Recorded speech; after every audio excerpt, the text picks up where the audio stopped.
Oi pessoal, boa tarde, bem-vindos a mais uma celebração, por enquanto ainda exclusivamente online, da Igreja Batista Ibirapuera, a Ibira. A gente está feliz que você está conectando com a gente novamente. Se essa é a sua primeira vez, super bem-vindos.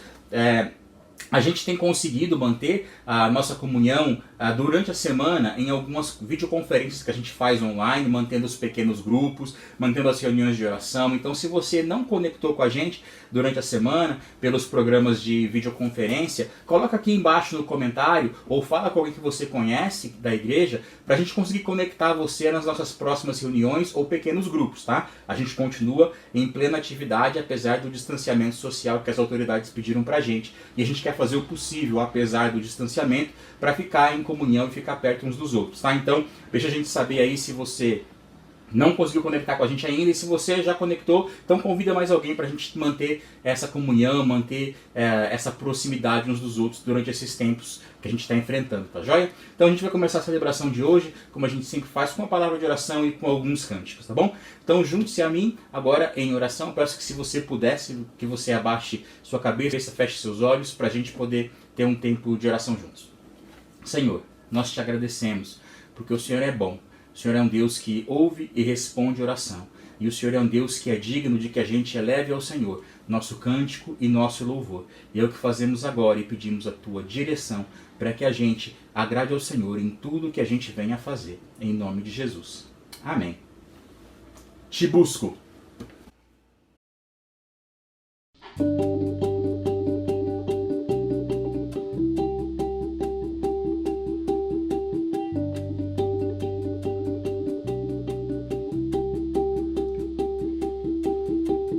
Eu te busco, te procuro, ó Deus.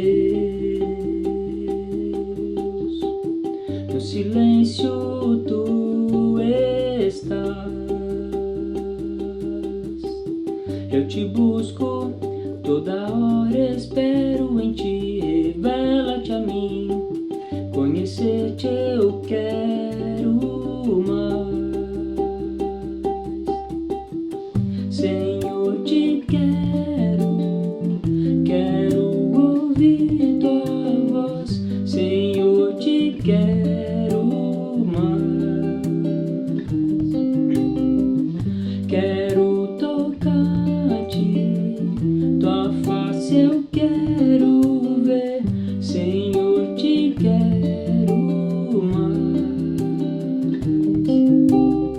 Prosseguindo para o alvo eu vou, a coroa a conquistar.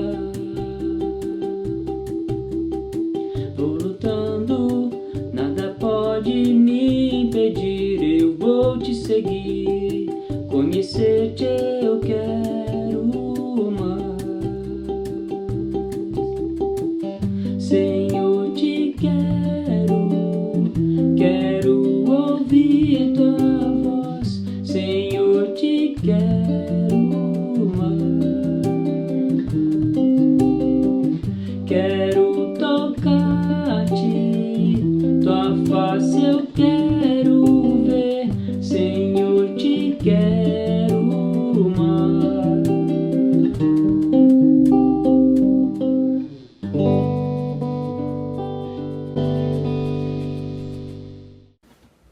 Todos que têm sede.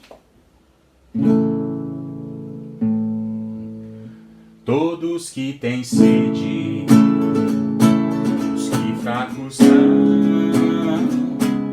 venham à fonte e imergir o seu coração. A dor e a tristeza lavadas serão nas águas do amor de Deus, profundas no coração. Cantamos, vem Senhor Jesus, vem Senhor Jesus. Todos que têm sede e aos que fracos são, venham à fonte e imergir o seu coração. dor e a tristeza lavadas serão nas águas do amor de Deus, profundas no coração. Cantamos: vem, Senhor Jesus, vem, Senhor Jesus. Mais uma vez: vem, Senhor Jesus, vem, Senhor Jesus.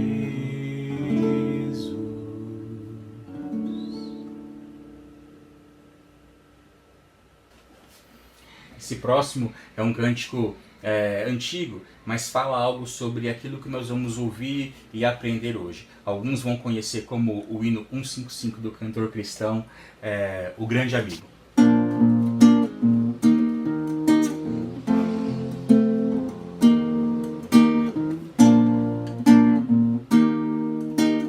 Em Jesus, amigo, temos mais chegado que um irmão.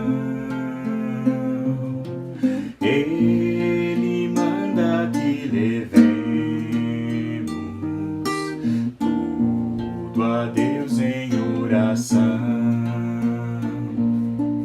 Oh, que paz perdemos sempre, oh, que dor no coração, só porque nós não levamos tudo a Deus em oração. Temos lidas e pesares, e na vida tentação. Não ficamos sem conforto, indo a Cristo em oração. Haverá um outro amigo de tão grande compaixão. Aos contritos Jesus Cristo sempre atende em oração. E se nós desfalecemos, Cristo estende-nos a mão, pois é sempre a nossa força e refúgio em oração. Se este mundo nos despreza, Cristo é nosso em oração. Em seus braços nos acolhe e nos dá consolação. Em seus braços nos acolhe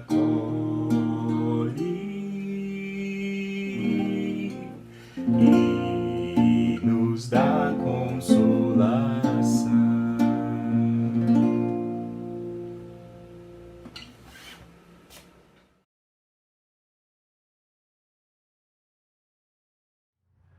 Olá, muito boa tarde a todos, sejam mais uma vez muito bem-vindos à nossa Ibira, Igreja Batista Ibirapuera, para mais essa celebração. Nós seguimos a nossa série de reflexões sobre Surpreendendo na Crise. Nós já conversamos sobre crise, como enfrentar, já falamos sobre a sensibilidade na crise, o novo normal diante da crise atual. Na semana passada falamos a verdade na crise. E hoje, nesse final de tarde, nós vamos conversar, refletir e pensar um pouquinho sobre oração por amor. como a oração funciona numa situação de crise. Será que ela funciona? Bom, vamos ver isso na sequência nessa reflexão de hoje. Mas antes de efetivamente entrarmos no nosso tema, abrirmos as nossas Bíblias aí para essa reflexão, quero convidá-lo a baixar mais a sua cabeça, fechar os seus olhos para que juntos possamos orar e pedir a direção de Deus nessa tarde. Pai querido, muito obrigado por tudo que o Senhor tem feito, muito obrigado por tudo que o Senhor é.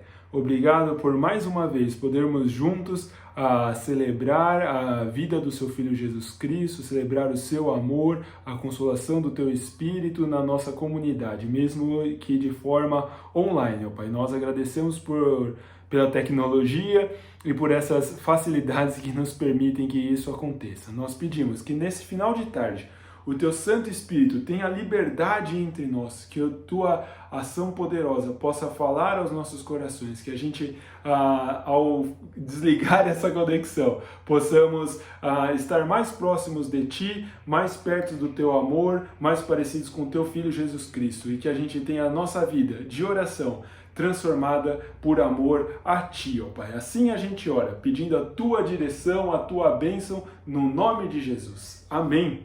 Amém. Bom, vamos lá. Oração por amor.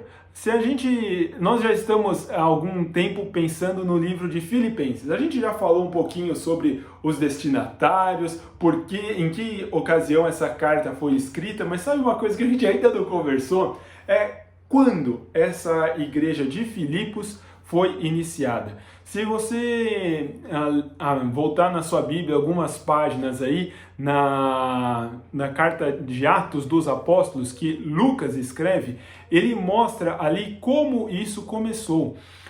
No capítulo 16 de Atos, a partir do versículo 10, aí se não me falha a memória. Isso aconteceu numa casa. Paulo, Silas e o escritor do livro de Atos, Lucas, estavam procurando um lugar para orar e eles encontram esse lugar. Isso está escrito lá em Atos 16. Ao encontrar esse lugar, algumas mulheres chegam e se aproximam deles. E eles começam a conversar com essas mulheres, e uma dessas mulheres, ela chama-se Lídia. E essa senhora se converte, tem o seu coração aí aberto para Jesus, entende o que Jesus fez pela vida dela e ela entrega seu coração a ele. Após fazê-lo, ela chama Paulo, Silas e Lucas para irem comer, passar uma noite na sua casa. Afinal, eles eram pregadores itinerantes e eles assim aceitam e assim fazem. Passado algum tempo, por fazerem algumas coisas ali na cidade, vocês podem depois ler lá com os detalhes em Atos 16, eles são presos, e em especial aí Paulo e Silas. E ao ser preso, houve um problema na prisão, e eis que o carcereiro teve que socorrer ali os prisioneiros, porque as portas todas foram abertas da prisão. E ali está um famoso versículo que talvez você já tenha ouvido falar: crê no Senhor Jesus e será salvo tu e a tua casa. E o texto segue falando que o carcereiro, que era um carrasco, que matava, maltratava pessoas, tem a sua vida também transformada e entrega o seu coração a Jesus Cristo, reconhecendo que ele precisava de ajuda. Esse é o contexto em que a igreja de Filipos foi formada. Ela foi iniciada dentro, basicamente, aí de duas casas. Na casa de Lídia e também na casa ali do carcereiro, que era o antigo carrasco. Dito isso, a gente pode partir agora para o nosso texto de Filipenses, que hoje vai ser no capítulo 1, a partir do versículo 3. Então, enquanto você abre a sua Bíblia aí, eu quero fazer algumas considerações. A gente já viu aí que Paulo estava preso. Mas uma coisa não parou enquanto Paulo estava preso. Foi a pregação da Bíblia, foi a pregação do Evangelho. A palavra estava livre. Por mais que as limitações geográficas se impusessem, dado o cerceamento de ir e vir ali de Paulo, a liberdade para o Evangelho crescer, para a palavra ser pregada, não foi alterada. As circunstâncias podem estar até fora do nosso controle, mas jamais elas estarão fora do controle soberano de Deus. Outra coisa é que por mais que exista algum tipo de limitação de proximidade física, jamais haverá uma limitação de oração. A oração nos aproxima de Deus e certamente nos aproxima um dos outros. É dito que a oração de uma pessoa de joelhos pode transformar um mundo. Uma pandemia, ela pode nos manter distantes fisicamente, mas jamais ela nos impedirá que nos encontremos virtualmente, ou seja como for, para podermos juntos orar e fazer uma oração por amor ao nosso Deus. Então, espero aí que você tenha achado dito isso, né? Espero que você tenha achado na sua Bíblia o capítulo 1 de Filipenses, o qual lerei agora aqui a partir do versículo 3. Diz assim, né? Agradeço a meu Deus toda vez que lembro de vocês. Versículo 4. Em todas as minhas orações em favor de vocês, sempre oro ou suplico, dizia na versão antiga, e com alegria.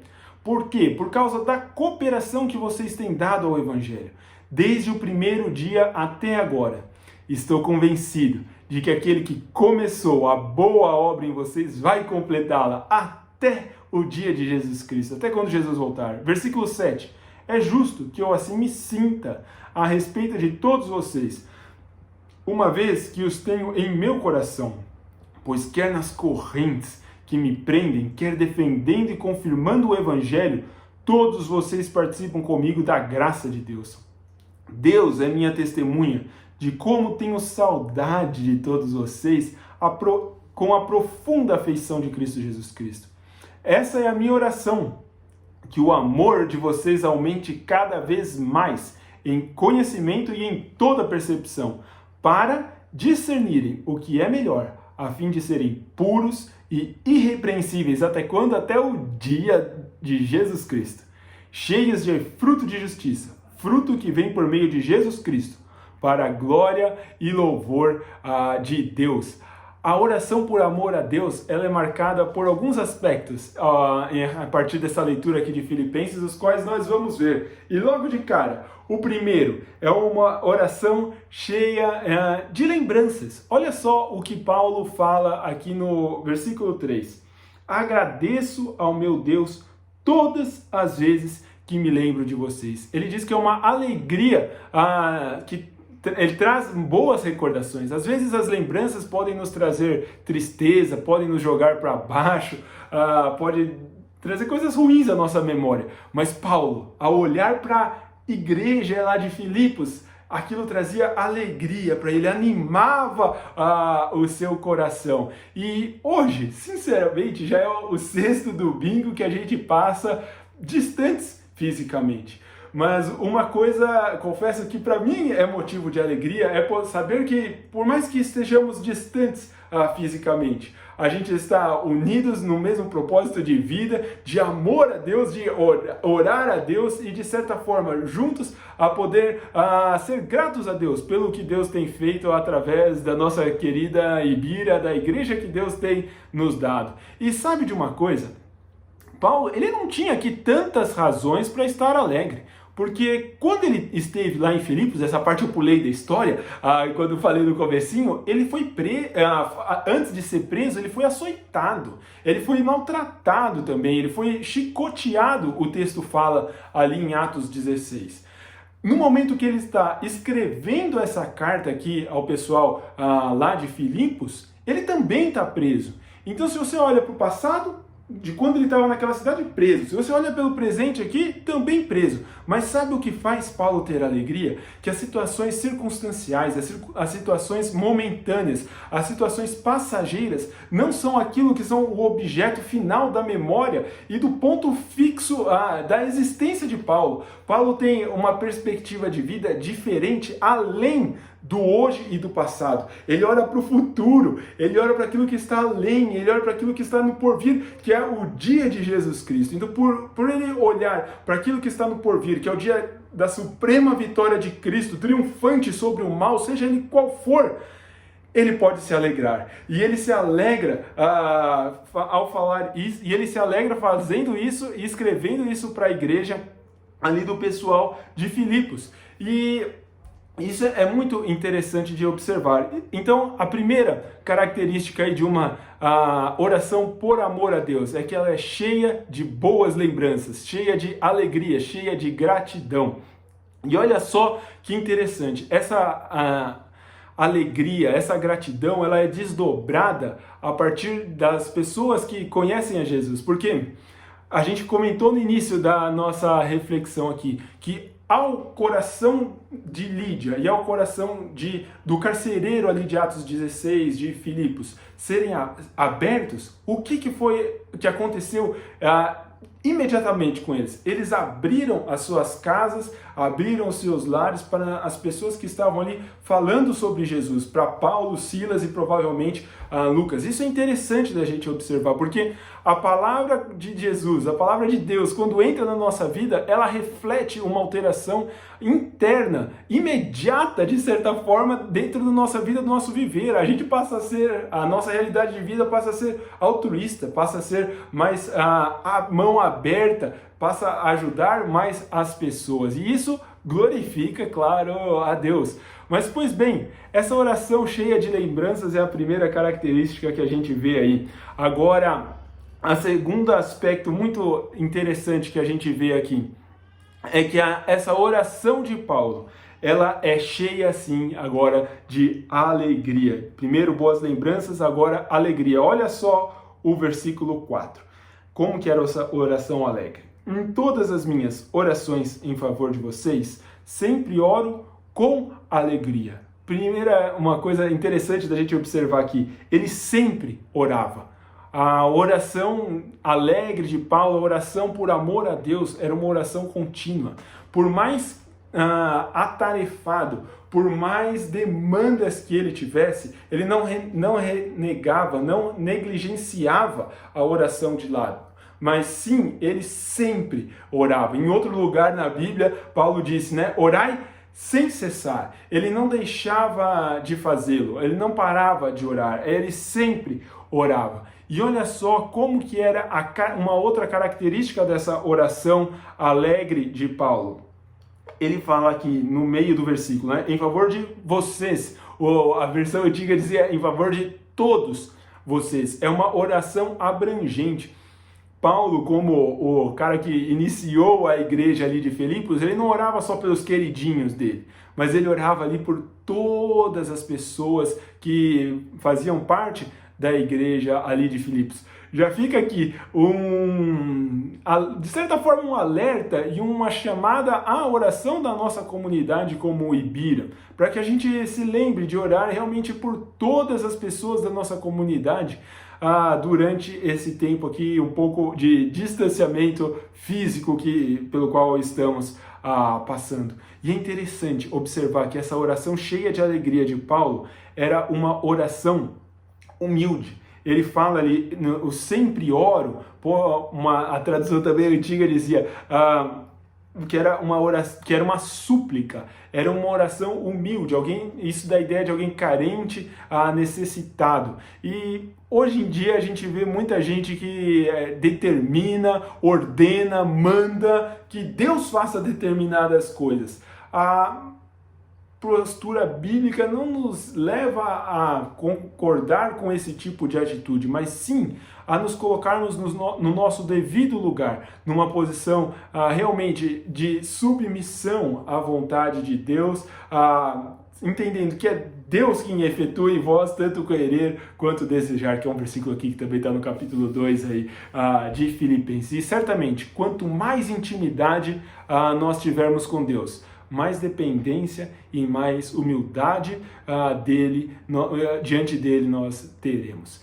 Essa oração alegre, ela finaliza ali no versículo 4, falando que ele sempre ora com alegria. E aqui está o grande foco, o grande ponto principal da carta aqui de Filipenses. Alegria. Essa palavra aqui se repete pelo menos 10 vezes. Na minha Bíblia aqui, você não vai conseguir ver, mas ela está marcadinha cor-de-rosa, aonde está alegria. E olha só quais eram as alegrias de Paulo. Lembre-se, hein, que ele está preso, e ele já foi preso nessa cidade, e está sofrendo. Provavelmente o pessoal aqui estava sendo também perseguido. E olha só, ele fala alguns motivos que alegravam o seu coração. A primeira, no versículo 4, uma alegria de poder orar por alguém. Depois a gente segue no versículo 18, no capítulo 1 aqui de Filipenses, ele fala assim, na segunda parte mais para o final, o importante é que de qualquer forma, seja por motivos falsos ou verdadeiros, Cristo está sendo pregado e por isso eu me alegro. Paulo se alegrava por poder orar por alguém, ele se alegrava porque o Evangelho de Jesus Cristo estava sendo pregado. E aí ele continua, no versículo 18, de fato, continuarei me alegrando. Outra questão, no versículo 25 ainda do capítulo 1, ele diz assim, convencido disso, sei que vou permanecer e continuar com todos vocês para o seu progresso e alegria na fé. Então ele se alegrava pela fé do pessoal ali de Filipenses. Depois, se a gente lê no capítulo 2, no versículo, também no versículo 2, completem a minha alegria, tendo o mesmo modo de pensar, o mesmo amor. Ele se alegrava por conta da união do pessoal de Filipenses. E aqui a gente poderia seguir citando mais aí quase uma meia dúzia, se não mais, de momentos de alegria que Paulo tinha. Mas eu não vou fazê-lo e vou deixá-lo como uma lição de casa. Afinal de contas, estamos com bastante tempo em casa. Então, leia a carta de Filipenses e marque aí com alguma canetinha, algum lápis de cor, seja o que for, quais eram os motivos que Paulo tinha de alegria na sua vida. E compare o que te traz alegria na sua vida hoje com o que Paulo escreve que trazia alegria para ele. Talvez você possa se surpreender com isso. Pois bem, caminhamos. Essa oração por amor a Deus, ela é uma oração cheia de lembranças, cheia de alegria e agora, cheia de entusiasmo. Olha só o que fala a partir do versículo 5. Eu vou beber uma água antes de falar o versículo 5, com licença. Por causa da cooperação que vocês têm dado ao Evangelho desde o princípio, o primeiro dia até agora. Agora leio o versículo 6, vou ler até o 7. Estou convencido de que aquele que começou a obra em vocês vai completá-la até o dia de Cristo Jesus. Versículo 7, é justo que eu assim me sinta a respeito de todos vocês, uma vez que os tenho em meu coração, pois quer nas correntes que me prendem, quer defendendo e confirmando o Evangelho, todos vocês participam comigo da graça de Deus. Deus é minha testemunha, como tenho saudade de todos vocês, com uma profunda afeição de Cristo Jesus. Essa carta cheia de entusiasmo, aqui a gente vai fazer uso até da raiz dessa palavra. Desculpe-me. A palavra entusiasmo, ela vem de em, dentro, e entusiasmo, teos, Deus. Então, quer dizer literalmente assim, Deus dentro. Então é cheio de Deus. Essa oração por amor a Deus requer que nós estejamos, de certa forma, cheios de Deus. E o que isso implica? Olha só como Paulo descrevia isso. Ele orava pelo pessoal lá de Filipos por causa da cooperação do Evangelho. Mas o que é ser cooperador do Evangelho? Paulo estava a milhares de quilômetros, provavelmente, de distância quando escreve essa carta ali para o pessoal de Filipos. E ao fazê-lo, ele agradece por essa cooperação no Evangelho, e ela se deu de uma maneira prática, efetiva, que a gente pode ler lá no capítulo 2, quando Epafrodito, o amigão ali de Lucas, de Paulo, Silas, leva uma oferta para o próprio Paulo que estava preso. Então, eles cooperaram no Evangelho de forma efetiva, com grana, de forma monetária mesmo. Essa foi a forma que eles tiveram para cooperar com o Evangelho. E isso é interessante observar, porque essa igreja de Filipos não era uma igreja abastada, com muitos recursos, com um pessoal de alta elite que pudesse ofertar, mas não, era uma igreja simples de pessoas humildes, mas que tinham um coração cheio, alegre, disposto e generoso a servir a Deus. E é interessante que ele fala que por causa da cooperação do Evangelho que vocês têm dado, por causa da cooperação que vocês têm dado ao Evangelho.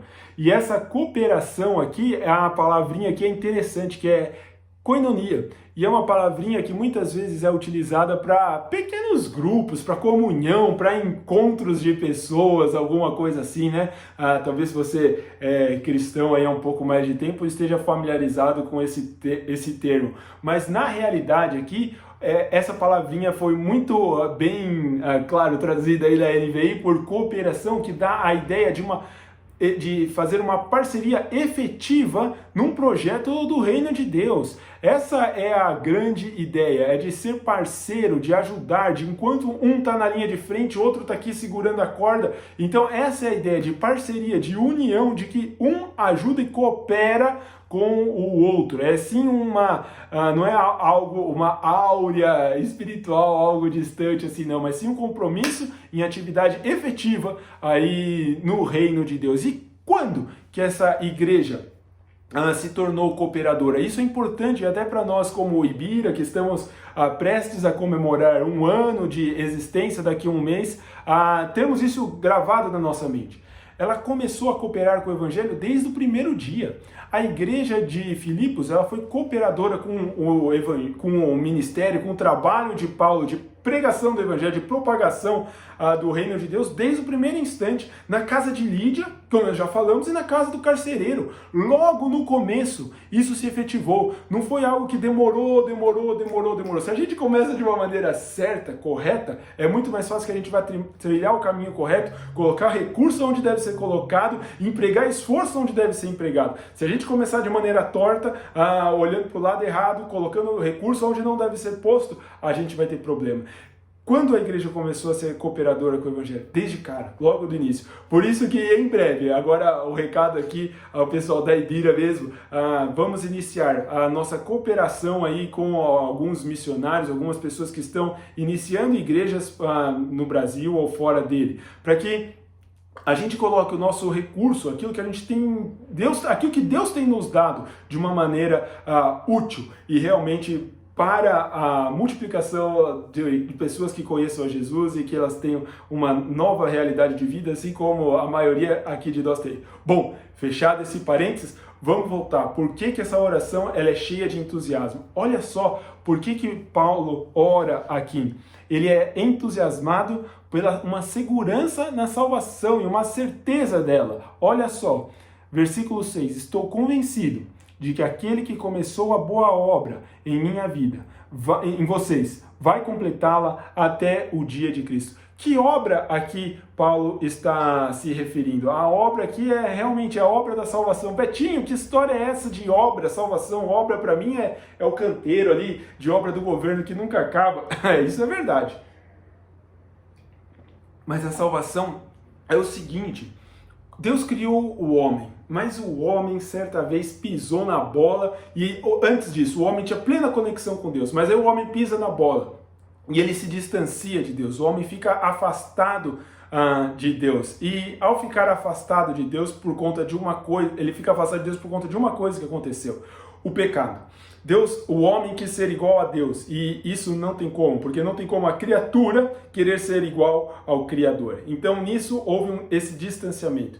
E para que esse distanciamento fosse recuperado, fosse aproximado novamente, Deus prova o seu amor para conosco pelo fato de ter Jesus Cristo morrido por nós, sendo nós ainda pecadores. Então, por Jesus ter morrido na cruz do Calvário, a gente pode ter acesso novamente até Deus. Então, isso é ser salvo. Ser salvo é ser livre, liberto da ira, da condenação eterna.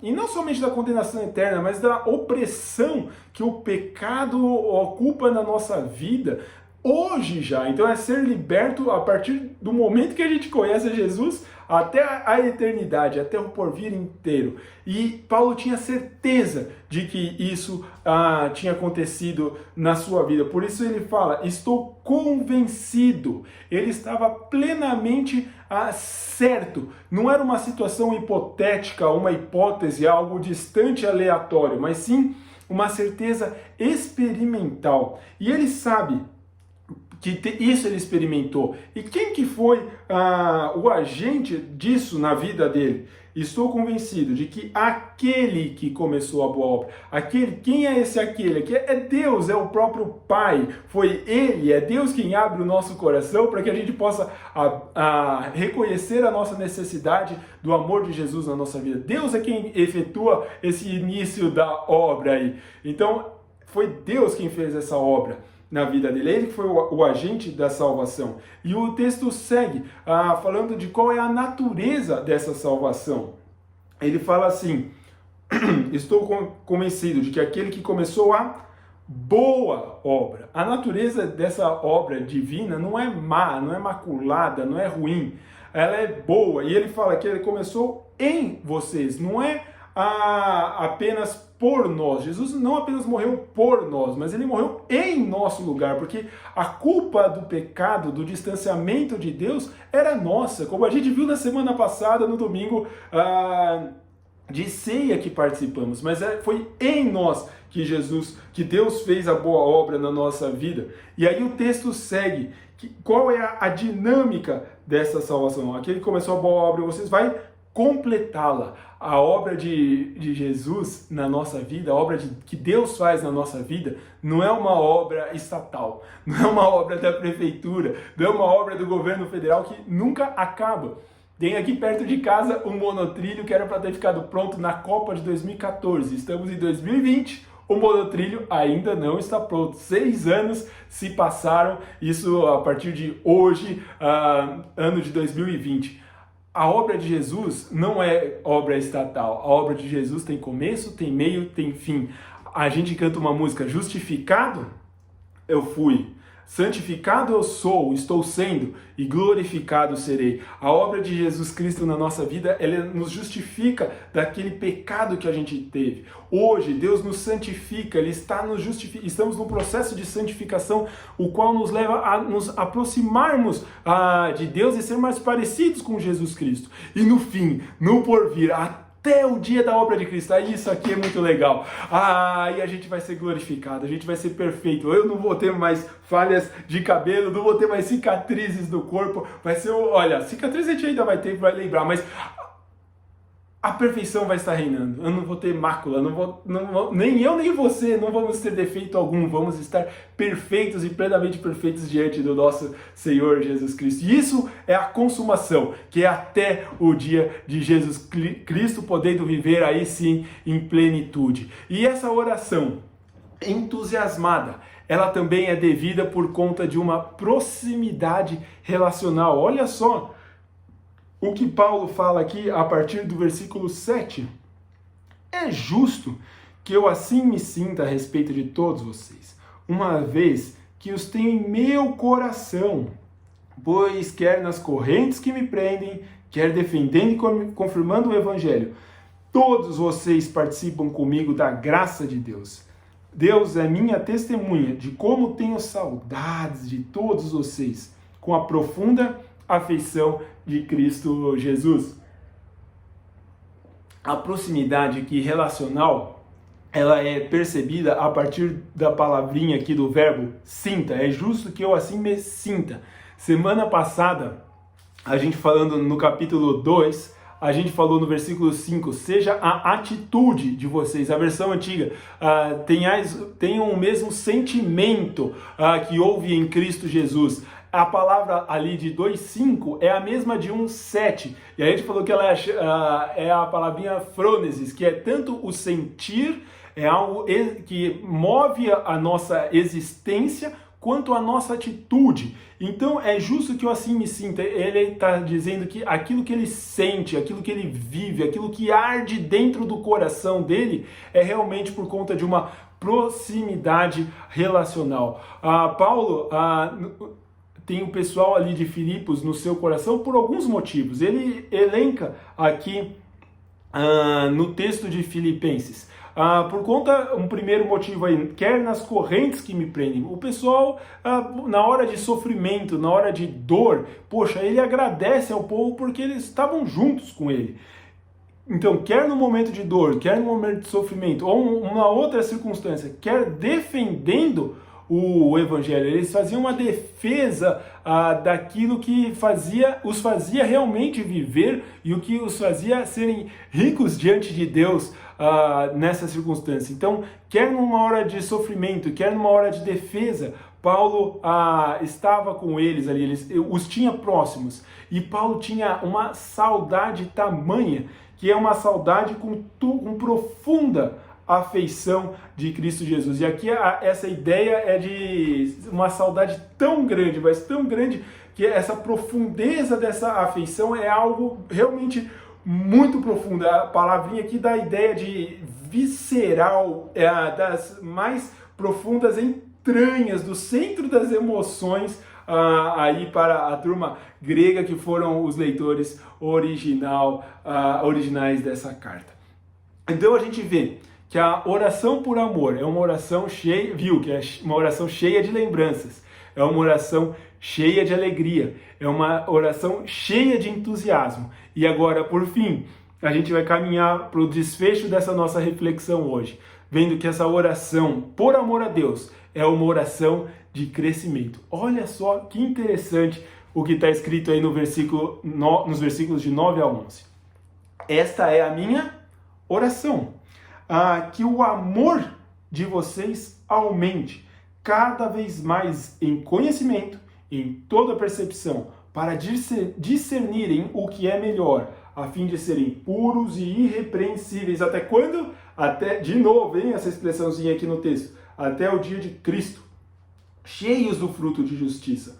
Fruto que vem por meio de Jesus Cristo, para a glória e louvor de Deus. A oração de crescimento olha só, o que Paulo quer que cresça entre eles. Esta é a minha oração, que o amor de vocês aumente. Ele não está dizendo aqui, ele não está pedindo amor para esse pessoal de Filipos, mas o pessoal de Filipos já era um pessoal amoroso e generoso, como a gente tem visto. Mas Paulo pede em sua oração para que o amor aumente. E aqui uma coisa a gente pode se lembrar de um texto de Romanos 13, versículo 8 também, que Paulo que escreve, diz assim: a ninguém devam nada, a não ser o amor uns aos outros. A única coisa que a gente pode e deve dever é sim o amor. E isso a gente não pode cansar de pedir. É uma palavrinha nova que eu ouvi esses dias. O amor dele deve ser elastecido, ele deve ser esticado, aumentado a cada dia mais. Ele deve ser realmente elastecido ao máximo possível. O amor não deve parar, não deve ter limites. E o amor de Deus para conosco, e o nosso para com Deus e o nosso para com aqueles que estão ao nosso lado. E como que esse amor cresce? Olha só, aí o texto diz assim: o amor aumente cada vez mais em conhecimento e percepção. Esse amor não é algo etéreo, imaginário, apenas sentimental, que fica no campo das ideias e blá blá blá e blá blá e coraçõezinhos voando. Não, é algo que tem uma perspectiva de conhecimento, de saber quem é a origem desse amor. Afinal, Se a gente não sabe quem é Deus, como que nós poderemos amá-lo? Se a gente não sabe quem está ao nosso lado, se a gente não sabe quem frequenta a nossa Ibira, quem ouve, participa das nossas celebrações online, a gente não vai poder amar. Para poder amar é preciso conhecer. Então por isso que ele fala aqui que o vosso amor aumente em conhecimento. E ele segue, por quê? E para que, né, que esse amor deve crescer? Com um objetivo, é claro, aqui no versículo 10, para discernirem o que é melhor. Então a gente precisa amar, conhecer, precisa amar, precisa conhecer, para a gente poder aprovar aquilo que é bom e negligenciar aquilo que é ruim. Então por isso que ele fala aqui, discernir o que é melhor. Aquilo que é bom a gente retém, o que é ruim a gente descarta. Por isso que a ideia aqui é de uma peneira, de passar uma peneira e limpar, tirar as coisas que são ruins, que não são boas, que não são legais na nossa vida, mas reter o que é bom. O que passa na peneira é ruim. O que passa pela peneira é ruim, deixa. E aí ele continua, para que esse amor deve crescer? Em conhecimento deve crescer? Para discernir o que é melhor, a fim de vocês serem puros e irrepreensíveis. Essa ideia do puro é aquele que passou por uma prova de luz. Ele então colocou um grande holofote e viu tudo o que estava acontecendo. Opa, não tem nada, pode passar. E o irrepreensível, aqui é a ideia de que o cristão, a pessoa que conhece a Jesus, não seja um obstáculo, uma dificuldade para alguém. Para quem gosta de um evangeliquez aí, um dialeto, não ser uma pedra de tropeço para nenhuma pessoa. Essa é a ideia aqui. E por que esse amor? Para que esse amor deve crescer? Também para que a gente possa estar preparados até o dia da volta de Jesus Cristo, como ele fala aqui no finalzinho do versículo 10, até o dia de Jesus Cristo. Quando foi a última vez que você orou pedindo para que Jesus voltasse? Tem uma palavrinha que diz Maranata, né, que quer dizer vem Senhor Jesus. Quando foi a última vez que você disse vem Senhor Jesus? Vem Senhor Jesus, volte. Talvez nesses dias de pandemia, por conta de uma crise, de uma situação transitória, você tenha o feito. Mas a oração por amor, ela revela um desejo pela volta de Jesus Cristo. E a hora que a gente vive anelando, desejando essa volta de Jesus Cristo como se fosse acontecer amanhã, e pode acontecer, a gente tem uma mudança de atitude de vida. A nossa vida passa a ser uma vida focada naquilo que é eterno. Passa a ser uma vida focada naquilo que tem realmente valor. E ao ter realmente valor, faz com que a nossa vida agora, aqui e já, seja uma vida de caminhada em santidade, em busca de ser mais semelhante a Jesus Cristo e menos semelhante àquilo que nos afasta dele. E caminhando aqui mais um pouquinho, como que esse amor deve se manifestar? Olha só no versículo 11, ele diz assim, cheios de frutos de justiça. A igreja aqui de Filipos era uma igreja pobre, como a gente já falou. Era uma igreja de mãos vazias, mas ela estava cheia de fruto de justiça. Esse fruto de justiça é algo, uma tarefa que é praticada no dia a dia. E aqui eu quero dar algumas sugestões para a nossa vida. Talvez você que é empresário, você paga o salário, não vou nem falar em dia, mas paga um salário honesto para os seus funcionários, para os seus colaboradores. Você que está esses dias home office, trabalhando em casa, quantas horas você tem dormido durante o expediente normal aí? Tá tirando a sexta? Se você está tirando a sexta e está compensando lá no fim, tudo bem, mas você está roubando o seu empregador? Você está tendo um fruto de justiça diário? Ou então você que não gosta muito de lavar a louça está empurrando para o seu cônjuge, seja você homem ou mulher, independentemente disso, com a desculpa de que você está trabalhando muito e não pode ajudar nas tarefas domésticas. Qual é o fruto de justiça que a gente tem praticado? E aí a motivação, o que nos faz praticar esse fruto de justiça? Se for algo egoísta, se for algo olhando para o nosso próprio umbigo, para a nossa própria barriga, para o nosso próprio eu, a gente vai fazer essas coisas que eu falei agora há pouco. Mas se o nosso foco existencial estiver alinhado com o que a Bíblia diz, a atitude vai ser outra. Cheios do fruto de justiça, que só pode vir de quem? Olha só o versículo 11 no meio dele. Fruto que vem por meio de Jesus Cristo. Jesus Cristo é a forma de um fruto de justiça acontecer. Por conta dele é que o fruto, algo bom pode acontecer. Não é pela nossa própria força, motivação, ou sim, mas pela força e vontade de Cristo Jesus. E por fim, qual que é o propósito dessa demonstração de fruto de justiça?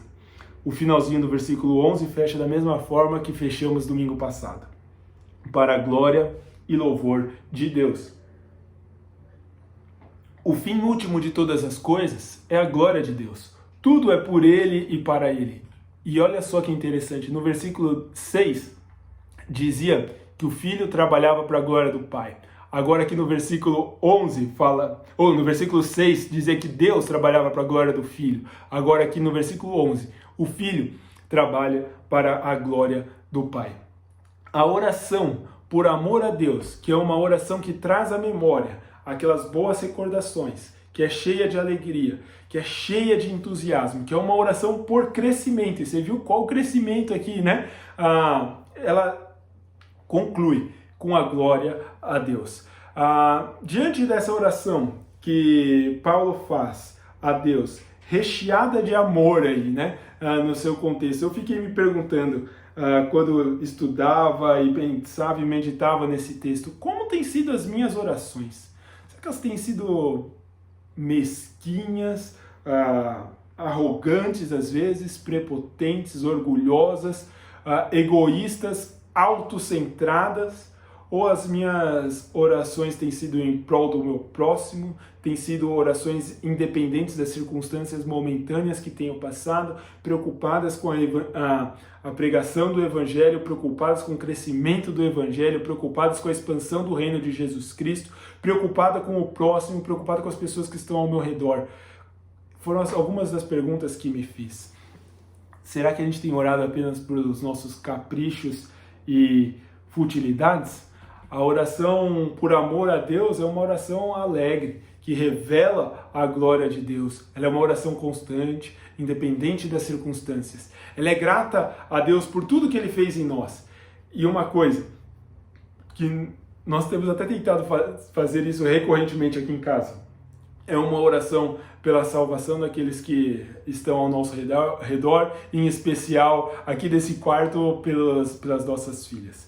Que as nossas orações, que os nossos dias, que as nossas vidas sejam a cada dia mais inundadas pela mente de Cristo, pela pessoa de Jesus Cristo, para que a gente possa colocar no lugar certo e dar a devida atenção para a verdadeira oração por amor. Que a gente possa entregar o nosso coração verdadeiramente a Jesus e nos preocuparmos verdadeira e realmente com aquilo que importa, que é a oração por amor a Deus. Que Deus nos abençoe, que a gente possa ter uma semana abençoada, aproveitando o feriado que vai ter aí nesses próximos dias. Deus abençoe, até domingo que vem.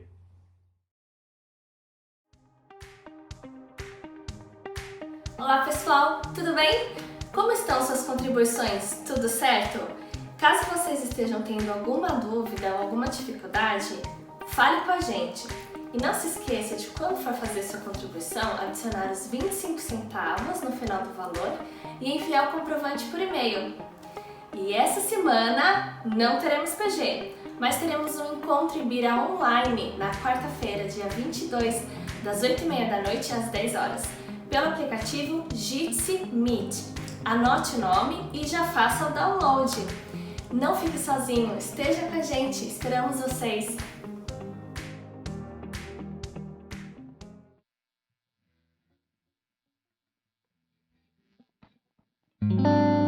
Boa tarde, queridos irmãos, que a graça e a paz do Senhor seja sobre todos vocês.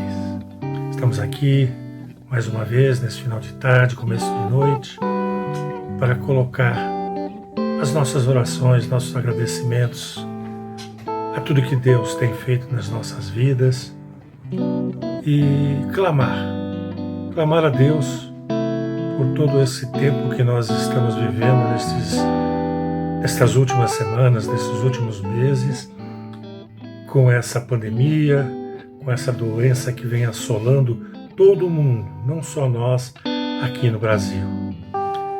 Então, como sempre o Betinho faz, e que eu acho que é uma forma muito poderosa de a gente orar, vamos colocar as nossas mãos sobre os nossos corações, fechar os nossos olhos e vamos nos dirigir a Deus agora.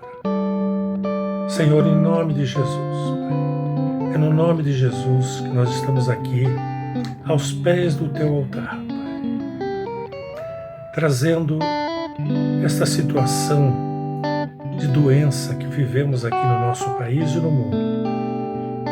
Mas especialmente aqui no nosso país, Pai, nós queremos Te pedir para que Tu atues e quebrantes corações, Senhor, de governantes, dirigentes, líderes, para que estes corações se quebrantem e olhem pelas necessidades do povo, pela necessidade de cura, e que as vaidades e o egoísmo, Senhor, sejam suplantados pelo amor e pelo quebrantamento de coração. Atua sobre a vida do nosso presidente. Há tantos líderes evangélicos a seu redor. Senhor, levanta alguns líderes evangélicos que possam realmente tocar nesse coração do presidente, para que ele possa se quebrantar e reconhecer que és Tu, Senhor, o Senhor de todas as vidas, Pai. Visita, Senhor, os nossos dirigentes aqui do estado de São Paulo, o nosso governador, o prefeito de todas as cidades, enfim, Senhor, atua nesses homens, dá-lhes sabedoria, que o amor possa prevalecer sobre a vaidade e sobre os propósitos políticos que eles possam ter, Pai. Abençoa e dá sabedoria, Senhor, ao nosso novo ministro da Saúde, que ele consiga, Senhor, ser um instrumento de união e possa, Senhor, ajudar a conduzir este processo de atravessar esse período de doença, esse período da pandemia, com sabedoria, que ele possa trazer tranquilidade entre todos os agentes do governo e que possa, Senhor, acima de tudo, encontrar o melhor caminho para a condução da cura, da condução de evitar as piores consequências dessa doença, Pai. Atua sobre eles, Pai, de uma forma poderosa. É o que nós Te pedimos, Pai. Da mesma forma, Pai, queremos trazer à Tua presença alguns pedidos sobre a vida dos nossos queridos irmãos da Ibira e de seus familiares, Pai. Agora, meu querido irmão, querida irmã, tenha certeza que Jesus está aqui, que Jesus está aí com você também, e que conhece todas as suas dificuldades, as suas lutas, a tribulação pela qual você eventualmente esteja passando agora nestes tempos. Jesus está conosco, presencialmente. Sinta a sua presença, desfrute do seu amor neste momento e da sua paz. Queremos agradecer, Senhor, pelos cuidados que Tu tivestes com o Daniel, pela sua recuperação. Esta semana a Anne teve crise renal, Senhor, que Tu possas estar cuidando de que essa pedra seja expelida, que ela possa ser rapidamente restaurada. Oramos pela mãe da Ivani também, Senhor. Da nossa querida Deise, Senhor, que eu sei que Tu continuas com a Tua boa mão sobre a sua saúde. Continua agindo, Senhor, poderosamente na vida da Deise. acima de tudo, Pai, acima de tudo, faz com que cada uma dessas pessoas que esteja vivendo um momento mais difícil de tribulação, seja de doença ou seja de trabalho, que com essa pandemia muitos estão impossibilitados de trabalhar, alguns que têm empresas estão enfrentando a dificuldade de continuar a realizar os seus trabalhos de uma forma normal. Tu sabes tudo isso, tu conheces, Senhor, as ansiedades de cada um. Então, Senhor, derrama sobre cada um deles agora, neste momento, uma unção da Tua paz, a paz que excede a todo e qualquer entendimento, Senhor. Abençoa-os, guarda-os e, acima de tudo, Senhor, abre portas na cura, Senhor. Faz milagres, é o que nós te pedimos, Senhor. Faz milagres. Se milagres não forem feitos diretamente por Ti, dá sabedoria a médicos que estão cuidando destas vidas, Senhor. Especial trazemos, Senhor, a Tua presença, a vida do Rafinha, Pai. Ah, Senhor, continua com a Tua boa mão sobre o Rafinha. Às vezes nós não podemos entender algumas destas coisas, mas põe a Tua mão sobre a vida do Rafinha, Pai. Fortalece o Herbert e a Raquel nesse momento de vida, Pai. Ah, Senhor, que a Tua presença agora possa ser sentida por todos nós de uma forma maravilhosa, Senhor. Que a Tua presença agora, Senhor, faz um gesto, derrama, Pai, como eu sempre peço, uma unção especial da Tua paz sobre esta congregação, sobre todos nós. Derrama, Senhor, derrama no nome de Jesus, nos fortalece com a Tua paz. É a nossa oração no nome de Jesus. Amém. E assim, meus irmãos, terminamos mais um culto. Que esta semana que se inicia seja uma semana de paz, seja uma semana em que a gente possa sentir poderosamente a mão de Deus sobre as nossas vidas. Que o amor de Deus, a graça de Senhor Jesus e a consolação do Espírito Santo esteja sobre todos nós. Amém. Boa semana. Fique em paz, na paz de Jesus. Amém.